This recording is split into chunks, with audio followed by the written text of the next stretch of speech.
నమస్తే అండి. నేను వాణి. నా ఛానల్ ఫస్ట్ టైం చూస్తుంటే ప్లీజ్ సబ్స్క్రైబ్ చేసుకోండి. స్టోరీ నచ్చితే లైక్ ఇవ్వండి. ప్లీజ్ సపోర్ట్ చేయండి. ఈరోజు మనం డి కామేశ్వరి గారు రచించిన ఎవరికి ఎవరు అనే ఒక మంచి కథను విందాం. నీకేమిటోయ్ 6 కొడుకులున్నారు. తలో కొడుకు దగ్గర తలో 2 నెలలున్న నీ రోజులు దివ్యంగా వెళ్ళిపోతాయి అనేవాడు 6 ఆడపిల్లల తండ్రి రామ్మూర్తి మేస్టారు విశ్వనాథంతో ఎప్పుడు. ఈనాటి కొడుకులు తల్లిదండ్రుల్ని చూస్తారటోయ్. మనకి పెట్టవద్దు పాడువద్దు, వాళ్ళ బ్రతుకులు వాళ్ళు బ్రతికితే చాలులే అనేవాడు విశ్వనాథం మాస్టరు. పైకి అన్న లోపల 6 కొడుకులున్నారు, 6లో ఏ ఒక్కడన్నా ఆదుకోకపోతాడా అన్న నిబ్బరం ఆయనకి ఉండేది. అందుకే ఈరోజు 4గో కొడుకు ఇంటి నుంచి వెళ్తూ ఇంకా 2 పర్వాలేదు అన్న ఆశతో 5వ కొడుకింటికి ప్రయాణం అయ్యాడు ఆయన. 4 కొడుకుల ఇళ్లల్లో మర్యాదలు ముట్టాయి. ఇక 5వ కొడుకేదో తవ్వి తలకెత్తుతాడని ఆయన ఊహ. తవ్వి తలకెత్తాలని, మర్యాదలు సత్కారాలు చేయాలని ఆయన ఎన్నడూ కోరలేదు, ఆశించనూ లేదు. ఆయన ఆశించింది 2 పూటలా పట్టెడన్నం, పంచభక్ష పరమాన్నాలు కావాలని ఆయన మాత్రం ఎలా కోరతాడు? తను వాళ్ళకి చెప్పించిన చదువులతో వాళ్ళ తాహతులెరిగిన ఆయన మాత్రం అలాంటి కోరికలు ఎలా కోరతాడు? తండ్రి కాబట్టి వార్ధక్యంలో ఆదుకోవడం తమ కర్తవ్యమని గుర్తించి ఇంత పచ్చడి వేసైనా అభిమానంగా పెట్టాలని ఆయన కోరుకుంటున్నాడు. తిట్టుకుంటూ, విసుక్కుంటూ, సణుక్కుంటూ ముష్టి వెదవికి పడేసినట్లు కాకుండా కాస్త ఆప్యాయంగా, అభిమానంగా కనిపెట్టాలని కోరుకున్నాడు. ఆ చిన్న కోరిక కూడా అసంగతమైపోయింది ఆయన విషయంలో. మొదట్లో ఒక 10 రోజులు కాస్త తండ్రి అన్న అభిమానంతో చూసేవారు. తర్వాత ముందు గొణగడం, పిల్లి మీద ఎలక మీద పెట్టి విసుక్కోవడం, ఆ తర్వాత ఎదురుగానే సాధింపులు, కసురుకోవడాలు ఆరంభమయ్యాయి. ఒక్కొక్కళ్ళిళ్లల్లో 6 నెలలు ఉండేసరికే గగనమైంది. అదైనా అభిమానం చంపుకుంటే. అభిమానం ఒకటి ఏడ్చిందా నాకు అనుకునేవాడు విశ్వనాథం. 4 కొడుకులయ్యారు. ఇక మిగిలిన 2 మాత్రం ఇంతకంటే ఏం తీసిపోతారు అనిపించినా తప్పేదేముంది, కానీ చూద్దాం, ఆ మర్యాదలు కూడా రుచి చూద్దాం అనుకున్నాడు విశ్వనాథం. ఏ మాటకు ఆ మాటే చెప్పుకోవాలి. పాపం పెద్ద కోడలు ఓ 2 నెలలు అభిమానంగానే చూసింది. మామగారన్న మర్యాద చూపెట్టింది. తర్వాత మరి ఏమైందో సణుక్కోవడం, విసుక్కోవడం ఆరంభించింది. అబ్బబ్బా, వెదవగోల వచ్చి పడింది. మనిషికో రకంగా వండి వార్చలేక చస్తున్నాను. అసలే ఈ చాకరీకి తోడు ఈ చప్పిడి వంటలు, ఈ రొట్టెలు నా నెత్తిన వచ్చి పడ్డాయి. పీడ. విసుక్కుంటుంటే పాపం పిల్లలతో చేసుకోలేక విసుక్కుంటుంది అని సర్దుకునేవాడు విశ్వనాథం. సర్దుకోక ఏం చేస్తాడు కనుక? ఎవరి మీద కోపగిస్తాడు? కోపగిస్తే ఊరుకునేది ఎవరు? వాళ్ళన్నారని కాదు, తన రోగము అలాంటిదే. ఏం చేస్తాడు? బ్లడ్ ప్రెషరు, షుగరు, కడుపు నొప్పి, ఇంకా ఏవేవో ధనవంతుల రోగాలన్నీ తనకెందుకు పెట్టాలి ఆ భగవంతుడు? డబ్బున్న వాళ్ళకి జరిగినట్లు తనకెలా జరుగుతుంది? కోడలు పోనీ పరాయి ఇంటి పిల్ల, తన మీద అభిమానం ఎందుకుంటుంది? కొడుకు, కన్న కొడుక్కి కూడా తనెంత శత్రువయ్యాడు. తనేదో మూటలు దాచుకొని తనకివ్వడం లేదని కొడుక్కి కోపం. నాన్న, ఈ నెలన్నా మీ పెన్షన్ డబ్బులు ఇవ్వడానికి వీలుంటుందా? వీలుంటేనే ఆ బట్టల కొట్టువాడు ప్రాణాలు కొరుకుతున్నాడు అంటూ నిష్ఠూరంగా అడిగాడు. డబ్బుంటే ఇయ్యకుండా మూట కట్టుకుపోతాడా తను? ఆ మాత్రం ఎందుకు ఆలోచించరో? కోడలు వెనక నుంచి సన్నాయి నొక్కులు నొక్కుతుంది. మనం ఎంతకని అడుగుతామండి? ఆయనకుండాలి ఆ ఇంగితం. అయ్యో కరువు కాలం, పిల్లలు వాడు అవస్థ పడుతున్నారని 10 పరకో చేతిలో పెట్టాలి గాని మీరెన్నిసార్లు అడుగుతారు? తినేది ఇక్కడ, దోచిపెట్టేది ఇంకెక్కడికో అంది. ఎవరికి దోచిపెడుతున్నాడు తను? వాళ్లే పిల్లలా? ఈ కొడుకు కాదా? తనకొచ్చే ముష్టి 45 రూపాయల పెన్షన్ దాచేసుకొని మూటలు కడుతున్నాడని వాళ్ళ అపోహ. డబ్బుంటే కొడుకు ఇబ్బందులు చూస్తూ తను మాత్రం ఊరుకుంటాడా? ఆ ముష్టి 40 రూపాయలకి ఎన్ని ఖర్చులు? ఒక నెల బొత్తిగా పంచెలు చినిగిపోతే 4 కొనుక్కున్నాడు. మరి ఆ ఖర్చు కూడా కొడుకు నెత్తిన రుద్దలేడు కదా. సరే, ఇంకా ముక్కు పొడవనో మందులనో తన ఖర్చులు ఉండనే ఉన్నాయి. ప్రతి దమ్మిడి కొడుకుని ఎక్కడడుగుతాడు? ఇంకో నెల 4గో కొడుక్కి కూతురు పుడితే మరి ఆ చంటిదానికి ఓ చిన్న మెత్తు బంగారమన్నా పెట్టి ఏదో చేయించాలి గదా. బారసాలకి దానికి వెళ్ళి రావడానికి రైలు ఖర్చు అది అలా అయిపోయింది. ఇంకో నెల పెళ్ళాం మాసికలు వేసిన గుడ్డలు కట్టుకుంటూ ఉంటే 2 చీరలు, జాకెట్లు, చలికి ముడుచుకొని పడుకుందని ఓ 2 దుప్పట్లు కొన్నాడు. ఆ నెల 3వ కూతురొచ్చింది. ఆడపిల్ల పుట్టింటికొచ్చిన ఆడపిల్లకి తాము ఉండగానే కదా ఏదో ఇంత పసుపు కుంకం పెట్టడం. తర్వాత అన్నలు పెట్టబోయారా, వాళ్ళు పుచ్చుకోబోయారా?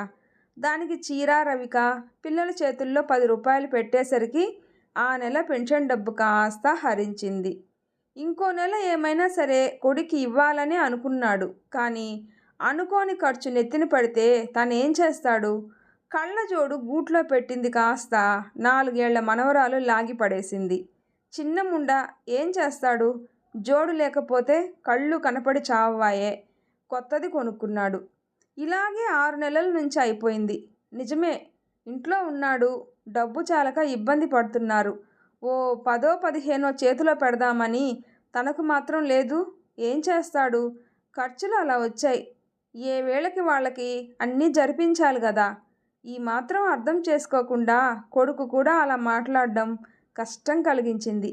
ఓ 6 నెలలుండి 2వ కొడుకింటికి ప్రయాణం అయ్యాడు. అక్కడేదో ఇంతకంటే పరిస్థితి బాగా ఉంటుందన్నట్టు.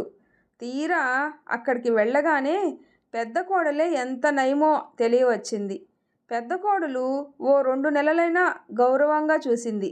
ఈవిడ వెళ్ళిన వారం రోజులకే ఈ రొట్టెలు చేయడం, వేరే చప్పిడి వంటలు అవి వండడం తన వల్ల కాదని ఖచ్చితంగా చెప్పేసింది. ఉంటే ఉండమన్నట్టు మాట్లాడింది ఎదురుగానే. మామగారన్న గౌరవం అయినా లేకుండా ఏం చేస్తాడు? చచ్చినట్టు అవే తిన్నాడు. అన్నం తింటే షుగర్ ఎక్కువైంది. డాక్టరు వద్దంటాడు. ఇంట్లో కోడలు చేయదు. కారాలు పడక కడుపు నొప్పి ఎక్కువైంది. అన్నిటికంటే కోడలు ఎదురుగా అలా అంటున్నా కొడుకు వింటూ ఊరుకోవడం ఆయనకి కష్టం కలిగించింది. కోడలు అందని బాధ ఎందుకు? మన బంగారం మంచిదైతేగా అనుకున్నాడు. 4 నెలలు కూడా గడవకుండానే కొడుకు, నాన్న, తమ్ముడు మా ఊరికి నాన్నని పంపు అంటూ రాస్తున్నాడు అని 10 సార్లు అన్నాడు. నిజమేననుకొని 3వ కొడుక్కి తన మీద ఉన్న ప్రేమకి మురిసిపోతూ వెంటనే మూట ముల్లెతో 3వ కొడుకింటికి ప్రయాణం కట్టాడు. తీరా 3వ కొడుకు గుమ్మంలో అడుగు పెట్టాక గానీ అక్కడ తనని ఎవరూ ఆహ్వానించలేదని, తన కోసం ఎవరూ కలవరించలేదని, ఇదంతా తనని వదిల్చుకోవడానికి 2వ కొడుకు చేసిన దురాలోచన అని తెలుసుకొని కృంగిపోయాడు. 3వ కోడలు మామగారిని చూసి గుమ్మంలో నుంచే మూతి తిప్పుకొని వెళ్ళిపోయింది. కొడుకు కనీసం వచ్చారా అనైనా పలకరించలేదు. అప్పుడే ఆ ఇంట్లో తనకి జరగబోయే సత్కారాలు అర్థమయ్యాయి. కానీ తప్పేదేముంది? ఈ కోడలు రోగిష్టిదట. ఆయాసం అంట, నీరసం. పిల్లలకే వండి పెట్టలేక చస్తుంటే ఈ తద్దినం ఒకటి వచ్చి పడింది అని విసుక్కుంది. ఇంట్లో పిల్లలకు తలో 1/2 గ్లాసుడు పాలు ఇచ్చుకుందామన్నా గతి లేదు. కానీ ఈయన గారికి మాత్రం 2 పూటల 2 గ్లాసుల పాలు నైవేద్యం పెట్టాలి మొగుడి దగ్గర అంటోంది. గ్లాసుకి 3 వంతులు నీళ్లు, 1 వంతు పాలు ఇస్తూ కూడా ఏదో ఇంట్లో పాలన్నీ తానే త్రాగేసినట్లు ఎందుకలా సాధిస్తుందో కోడలు అనుకునేవాడు విశ్వనాథం. మరి తనేం చేస్తాడు? కాఫీ వద్దంటారు డాక్టర్లు. ఈ కొడుకు తన దగ్గర నుంచి డబ్బు లాగే తెలివితేటలలో అన్నల్నే మించిపోయాడు. ప్రతి నెల తనింకా పెన్షన్ అందుకోకముందే ఏవేవో చెప్పి ఆ డబ్బు లేకపోతే పీకల మీద ప్రమాదం కూర్చున్నట్టు మాట్లాడి మాయ చేసి పట్టుకుపోయేవాడు. విశ్వనాథం చేతిలో దమ్మిడి లేక, మందులు కూడా కొనుక్కోలేక నానా అవస్థ పడసాగాడు. ఇది చాలదన్నట్లు, నాన్న, నీ ప్రావిడెంట్ ఫండ్ తాలూకు డబ్బంతా ఏం చేశావు? ఇన్సూరెన్స్ డబ్బు 1000 రూపాయలు వచ్చినట్లుంది. అదెక్కడ దాచావు అంటూ అడుగుతుంటే ఒళ్ళు మండేది విశ్వనాథానికి. ఏం తెలియనట్టు కొత్తగా అడుగుతాడే. ప్రావిడెంట్ ఫండ్ ఏం చేశాడు? ఆడపిల్లలకి పెళ్ళిళ్ళకి చేసిన అప్పులు ఎవరు తీర్చారు? తను ఈ స్కూలు మాస్టర్ జీతంతో 9 పిల్లల్ని పెంచి పెద్ద చేశాడు ఆ రోజుల్లో. కాబట్టి చదువులు, పెళ్ళిళ్ళు అన్నీ ఎన్ని ఇబ్బందులు పడి చేశాడో ఎరగరా ఈ పిల్లలు? ఆడపిల్లల పెళ్ళిళ్ళకి అప్పులు తెచ్చి ప్రావిడెంట్ ఫండ్ రాగానే చెల్లబెట్టినట్లు తెలియకనేనా అడగడం? ఇన్సూరెన్స్ డబ్బు గురించి అందరూ కలిసి తన మీద కారాలు నూరిన సంగతి మరిచే అడిగాడా? ఐదోవాడు అవిటివాడు, చదువు సంజ అబ్బలేదు. ఏదో పేపర్ ఏజెన్సీ తీసుకుంటాను, ధరావతికి 1000 రూపాయలు కట్టాలి అంటే ఆ డబ్బు ఆ కొడుక్కి ఇచ్చాడని అందరూ మూతులు ముడుచుకున్న సంగతి జ్ఞాపకం లేకే అడిగాడా? అప్రయోజకుడైన ఆ కొడుకు గతి తన తర్వాత ఏమిటని ఆలోచించి ఆ 1000 వాడికిచ్చాడు. ఇంకా ఇన్నాళ్ళు తన దగ్గర కూర్చుందా? ఎంతసేపు తన డబ్బు మీదే గాని తన మీద ఆపేక్ష ఎక్కడుంది వాడికి? ప్రతీ నెల ఏదో చెప్తాడు. మరి ఇన్నాళ్ళు ఎలా గడిపాడో? ఈ డబ్బు లేకపోతే ఏం చేసేవాడో? రోజు రోజుకి కొడుకు డబ్బుకి పీడించడం, ఆ బాధ భరించలేక ఈసారి ఎవ్వరూ వెళ్ళమనకుండానే 4గో కొడుకింటికి ప్రయాణం కట్టాడు ఆయన. 4గో కోడలు మామగారు పెద్దవారు అని గౌరవించడం మాట దేవుడెరుగు. తనని అవమానించింది. పురుగు కన్నా హీనంగా చూసింది. విసుక్కున్నా సణుక్కున్నా తనంత బాధపడకపోను. కానీ తలుచుకుంటే మనసు దహించసాగింది ఆయనకి. అబ్బబ్బా, మీ నాన్నగారు ఏమిటండి బొత్తిగా అంత మడ్డి మనిషి? ఆ బట్టలు, ఆ ఒళ్ళు, ఆ పళ్ళు, కంపు, సరే సరి ముక్కుపొడం వాసన పిల్లలకి కూడా తగిలిస్తున్నారు. ఆ వాసన నాకు డోకొస్తుంది అంది. పిల్లల్ని కూడా తన దగ్గరికి రాకుండా కట్టడి చేసింది.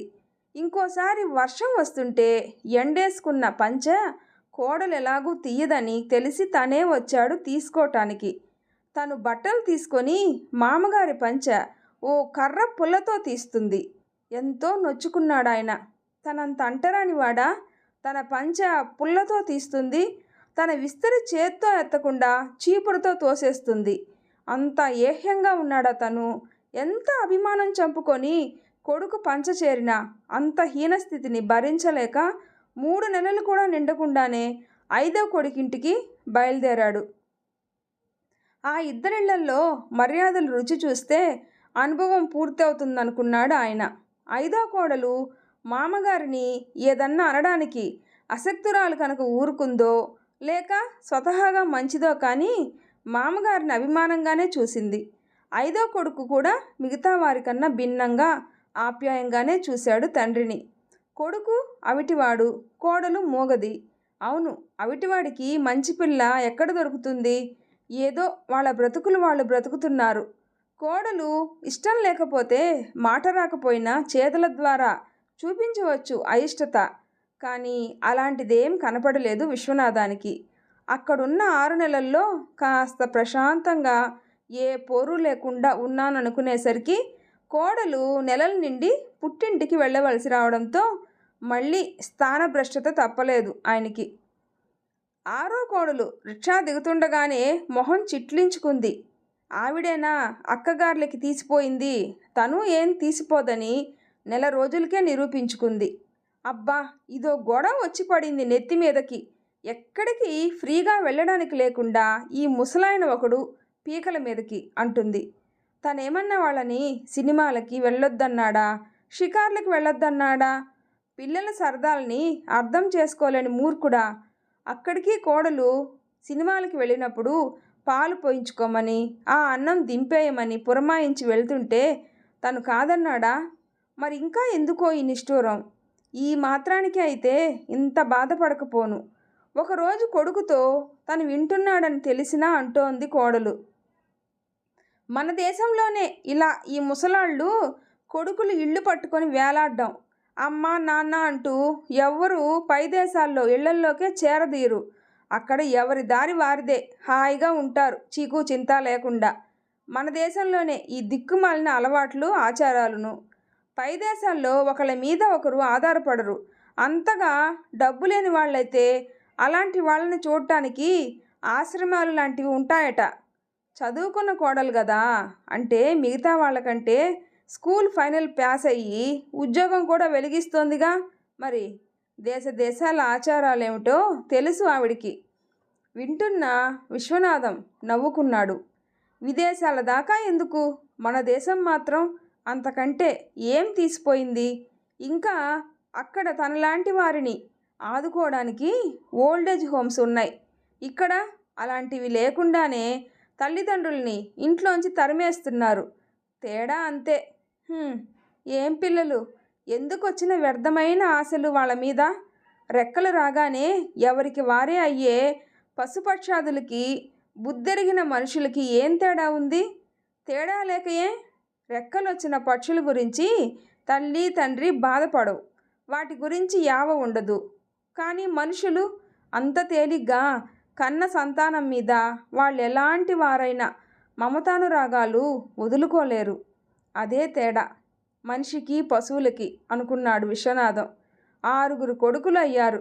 6 కొడుకుల ఇళ్లల్లో పుచ్చుకోవాల్సిన మర్యాదలు కూడా అందాయి. కలో గంజో ఒక పూట తాగి పస్తులుండటం, ఏ చెట్టు కింద పడుకోవడం ఈ బ్రతుకు కంటే నయం కదా. కొడుకుల ఇంట్లో హీనాతి హీనంగా పడుండటం కంటే ఎవరి పంచలోనైనా పడుంటే వచ్చే అవమానం ఏముంది? ఆ వచ్చే పెన్షన్ డబ్బులతో 4 ఇళ్లల్లో 4 పిల్లలకి చదువు చెప్పుకుంటే ఈ మాత్రం బ్రతకలేకపోడు. ఈ మాటే ముందు అంటే కొడుకులందరూ అప్పుడేమన్నారు? తలో కొడుకు తలో 10, 20 పంపితే పెన్షన్ డబ్బు అది కలిపి ఏదో జీవితం వెళ్ళబుచ్చవచ్చని కొడుకుల చెవిన ఆ మాట వేశాడు. నాన్న, మీరు పెద్దవారయ్యారు, ఎలాగో రిటైర్ అయ్యారు, మళ్ళీ ఇక్కడ కాపురం ఎందుకు? కలో గంజో అందరం ఒకచోట ఉండే తాగుదాం. ఇక్కడ ఇంటి అద్దె అది దండక్ కదా. తలొకళ్ళ ఇళ్లల్లో తలో 6 నెలలు ఉంటే నిక్షేపంలా మీ రోజులు వెళ్ళిపోతాయి. మాతో ఉందిరుగాని అంటే నిజమనుకున్నాడు. కొడుకుల అభిమానానికి మురిసిపోయాడు. అంతేకాని తలో 10, 20 ఎత్తి పంపడం కంటే తండ్రిని ఇంట్లో ఉంచుకుంటే తండ్రి పెన్షన్ డబ్బు అది కలిసి వస్తుందని అంత దూరం ఆలోచించారని గుర్తించలేకపోయాడు. కొడుకులు అన్నట్టు తన పెన్షన్లో 30 రూపాయలు ఇంటెద్దె పోతుంది. కొడుకులు కాస్త కూస్త పంపినా ఈ కరువు కాలంలో ఎలా సరిపోతుంది? 10 మంది పిల్లల ఇల్లంటూ తల్లి తండ్రి అంటూ ఉన్నాక ఎవరో ఒకరు వచ్చి పోతూనే ఉంటారు.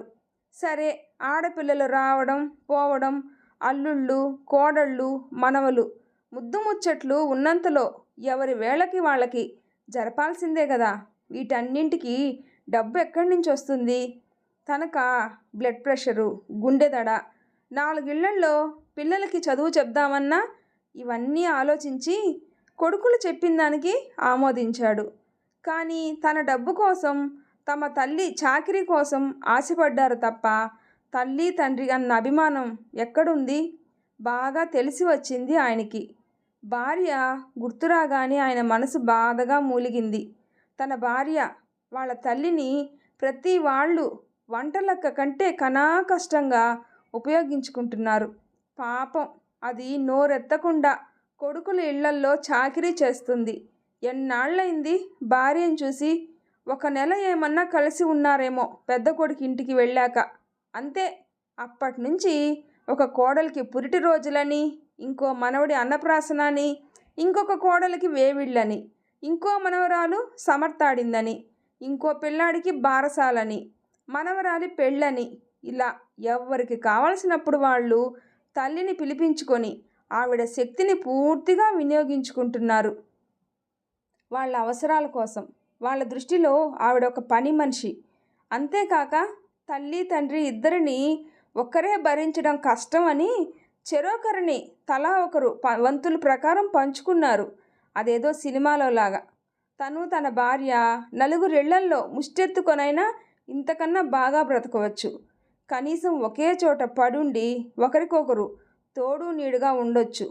ఆ ఆలోచన రాగానే ఇంకా ఆయన ఆలస్యం చేయకుండా 3వ కొడుకింట్లో ఉన్న భార్యకి వెంటనే తమ ఊరికి వచ్చేయమని ఉత్తరం రాసి పడేసి ప్రయాణమయ్యాడు.